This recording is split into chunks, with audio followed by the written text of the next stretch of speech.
How to fit your Roman blinds with spring brackets. Install your brackets in your chosen location with the relevant fixings.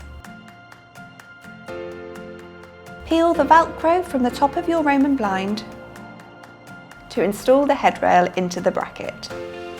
Angle the headrail onto the front groove of the bracket. Push in until it clicks. Reattach the Velcro from the blind to the headrail. Adjust if necessary by peeling back the Velcro. And stick back on in desired place.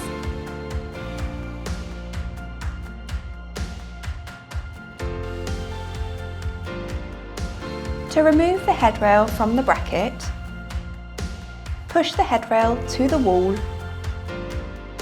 and tilt away to release.